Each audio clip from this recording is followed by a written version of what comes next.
सबसे पहले तो आपको नमस्कार। नमस्कार। नमस्कार, आपको भी नमस्कार। फिशरमैन वर्ल्ड न्यूज़ चैनल में आपका स्वागत है सर। सबसे पहले अपना नाम बताएं। देखिए, मेरा नाम है फिशरमैन चंद्रभान निषाद और सबसे पहले मैं आपके चैनल के दर्शकों को मैं धन्यवाद देना चाहता हूं और बहुत बहुत बधाई आपको भी मनोज जी, जो आपने आज मुझसे मिलने के लिए आया और हमारे विचारों को लोगों तक पहुंचाने के लिए जो है कि आपने प्रयास किया। मनोज सिंह जी, इसके लिए आपका बहुत बहुत धन्यवाद। आपके चैनल के दर्शकों को बहुत बहुत धन्यवाद। सर, मैं आपका वीडियो देखता रहता हूँ, मैं आपके विचारों को सुनता रहता हूँ और आपके विचारों से सहमत भी रहता हूँ और कहीं कहीं शायद मेरी विचारधारा अपने हिसाब से चलने लगती है।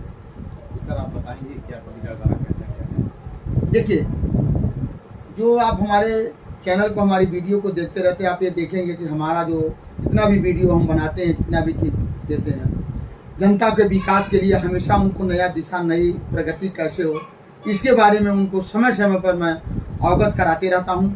आने वाली जो पीढ़ी, आने वाला जनरेशन को बेहतर भविष्य कैसे मिले, उनको शिक्षा और ज्ञान से हर वक्त मैं लैस करने के लिए प्रयास करते रहता हूँ। सर, आप समाज सुधारक के रूप में आप लोगों को जागरूक करते हैं, आपका उद्देश्य क्या है? देखिए, मेरा जो उद्देश्य है कि समाज को बेहतर शिक्षा मिले, समाज का बेहतर भविष्य उज्जवल हो, देश का विकास हो, और देश का विकास जब होगा तभी जाकर के जन जन आदमी सुखी रहेंगे और जो आदमी को, पूरे देश की जनता को रोजगार मुहैया हो, बेहतर दवा मुहैया हो, फ्री में शिक्षा मुहैया हो, जितने बुजुर्ग लोग हैं उनको फ्री में दवा मिले, और जब फ्री में दवा मिलेगा, फ्री में शिक्षा मिलेगा, तब जाकर देश का विकास होगा। आप देखेंगे शिक्षा को निजीकरण करते लोग जा रहे हैं, जो शासन प्रशासन में जितने लोग थे और आज हैं, जो भी लोग हैं, तो क्या हो रहा है, शिक्षा को निजीकरण करते जा रहे हैं और शिक्षा को निजीकरण करने की वजह से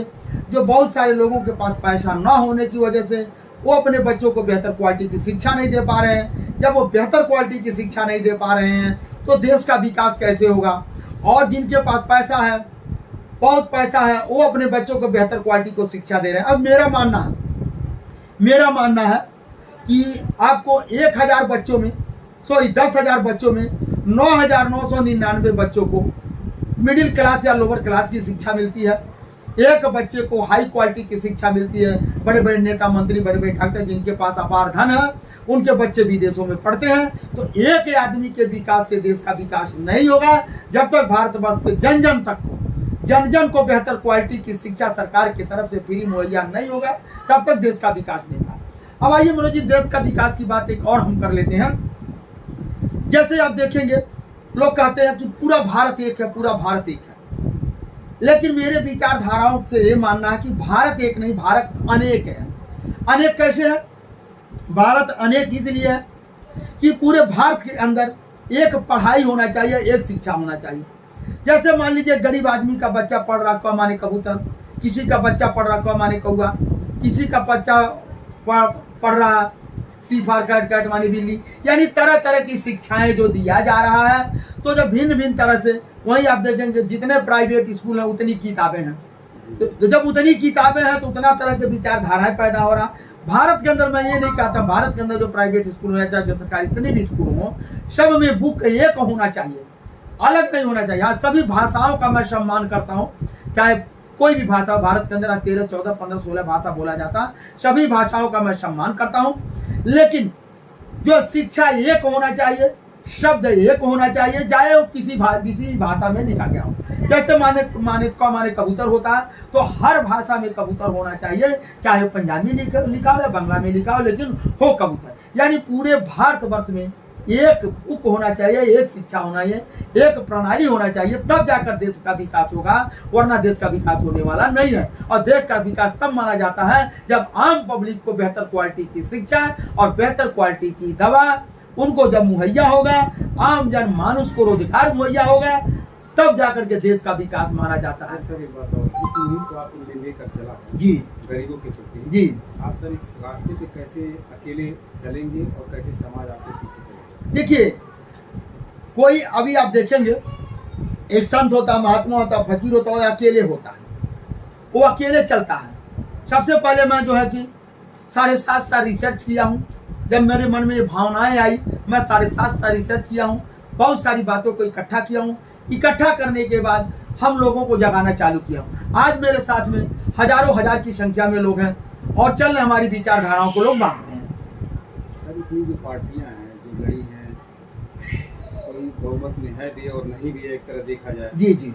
तो सर जो पहले की सरकारें थी क्या वो अच्छा काम की आपकी नज़र में? देखिए, जो अब आप ऐसा कहेंगे जो पहले की सरकारें थी, जब देश आज़ाद हुआ तो हमारे भारतवर्ष में कुछ नहीं था, लेकिन उस टाइम जो लोगों ने था, देखिए जो पहले रहेगा वो अपने हिसाब से कार्य करेगा, जो जैसे जैसे प्रगति होते जाएगा वैसे वैसे जो कोई आएगा तो उससे आगे प्रगति करने का प्रयास करेगा। तो जो फर्स्ट में जो सरकारें आई उन्होंने क्या किया, तमाम राजाओं को धन को लेकर के, तमाम राजाओं को बिजनेस को लेकर उन्होंने राष्ट्रीयकरण कर दिया, यानी उसको राष्ट्र में ले लिया और उसे क्या हुआ, सरकार के अंडर में डाल करके लोगों को भर्ती चालू किया, नौकरियां देना चालू किया। तो उन लोगों ने इस चीज को विकास किया, उस चीज को लाया। जो 70 साल तक उन लोगों ने जो राज चलाया, एक ही पक्ष का शासन था, 70 साल तक उन लोगों ने अपने हिसाब से देश को चलाया। सर आप जैसे कि समाज सुधारक के रूप में कहीं राजनीतिक क्षेत्र में तो नहीं आना चाहते हैं? देखिए समाज की भावनाएं क्या जी जी जी इस रूप में भी नहीं चल रही है? बहुत बढ़िया आपने क्वेश्चन किया। जो होता क्या है कि आप देखेंगे देश के विकास के लिए जो एक लोकतंत्र का मंदिर बना, सबसे बड़ा लोकतंत्र का मंदिर जहाँ पूरे देश को संचालन किया जाता है।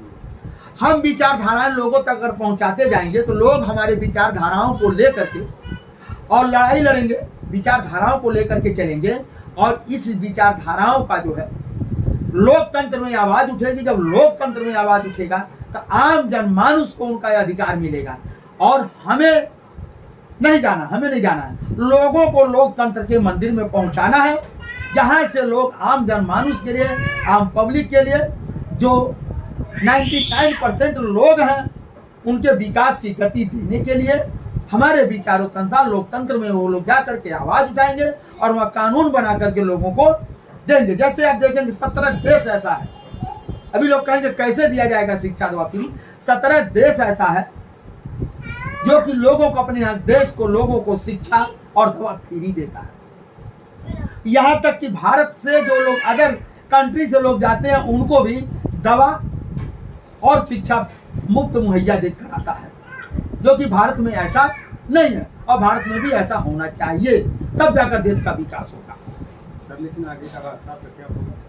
आगे का रास्ता देखिए, आगे का रास्ता हम लोगों को अपने विचारों से अवगत कराएंगे और लोगों को विचारों से अवगत करा करके हम लोगों को ये बताएंगे कि आपका विचारधाराएं जो बदलाव करिए, आपको जो है आप शिक्षा के तरफ जाइए, रोजगार के तरफ जाइए। शिक्षा से ही दुनिया का विकास होगा। आप देखेंगे नेल्सन मंडेला अफ्रीका का गांधी कहा जाता है, जो वहां पर कभी अदर कंट्री के लोगों को जाना मना था, लेकिन उन्होंने इस बात को लेकर के आवाज छेड़ा और आज अफ्रीका लोग जाते हैं और वह जब तक जिए तब तक वहां के राष्ट्रपति थे, शासक थे। उन्होंने एक बात कहा, शिक्षा ऐसी चीज है कि दुनिया को बदल सकता है। तो शिक्षा से दुनिया का विकास होगा, आदमी तर्कशील बनेगा, अपने अधिकारों को मानेगा। सर अभी सरकार तो बनी नहीं है, गठन हुआ नहीं है, जी जी, आपका इरादा क्या कहता है कि कैसी सरकार होनी चाहिए? देखिए सरकार अभी और सर कांग्रेस ने ये भी तो कह दिया है कि हमारी पार्टी में जो भी आए जिस तरह का भी पद चाहे ले ले और अपना सरकार चलाए, तो समाज सुधारक होना चाहिए। जी जी, देखिए सर आपका विचार इस पर क्या करता है? देखिए मेरा विचार है, अभी जो हाल में लोकतंत्र का चुनाव हुआ, जो जनता ने अपना जनादेश दिया, तो जनता जब जनादेश देती है तो अपने विकास को देख करके देती है, अपने विचारों से देती है। तो जब ज्यादातर जनता ने इस सरकार को नकार दिया, पूर्ण बहुमत नहीं मिला, आप देखेंगे। लेकिन सर अच्छा तो काम किया है। देखिए अच्छा काम बीजेपी सरकार में एक आदमी बहुत अच्छा काम किया है और कोई नहीं। वो कौन है? नितिन गडकरी, परिवहन मंत्री। मैं चैलेंज करता हूं, परिवहन मंत्री के सिवा जिन्होंने सड़कों का जाल बुना, सड़कों को चौड़ीकरण किया, सड़कों पर तमाम सुविधाओं को मुहैया किया, वह नितिन गडकरी ने किया। बीजेपी का सबसे बेहतर और सबसे ईमानदार मेरी निगाह में वह नेता है नितिन गडकरी साहब, जिन्होंने बेहतर सड़कों का निर्माण किया, वाहनों का बेहतर जो चलने के लिए सुविधाएं दिए, रोडों का बेहतर सुधार किया। नहीं, योगी प्रशासन भी करो सही से चला, देखिए, ऐसा नहीं है देखिए, कहते हैं और मैं भी मानता हूँ। शासन प्रशासन चलाना, हमें ये बताइए कितने लोगों को उत्तर प्रदेश में रोजगार मिल गया? एक भी दिखा दीजिए, कहीं कोई रोजगार नहीं मिला। ट्रेन मिला, हर साल एक ट्रेन बढ़ा दिया जाता, 70 की जगह पर 300 लोगों को भर करके 12 घंटा 14 घंटा 36 घंटा 72 घंटा खड़े होकर के उत्तर प्रदेश के लोग दूसरे राज्य जाते हैं, तो कहाँ विकास? सर लेकिन तीसरे चरण में हो सकता है कि अब हो सकता है कि लोगों को रोजगार मिले। देखिए, अब तक तो सुधार करने का काम किया गया सर। नहीं, अभी मैं आपको बताऊं, हम भारत के कई राज्यों में गया हूं, पंजाब, हरियाणा, हिमाचल, महाराष्ट्र, गुजरात, बिहार, झारखंड, तमाम राज्यों में गया हूं।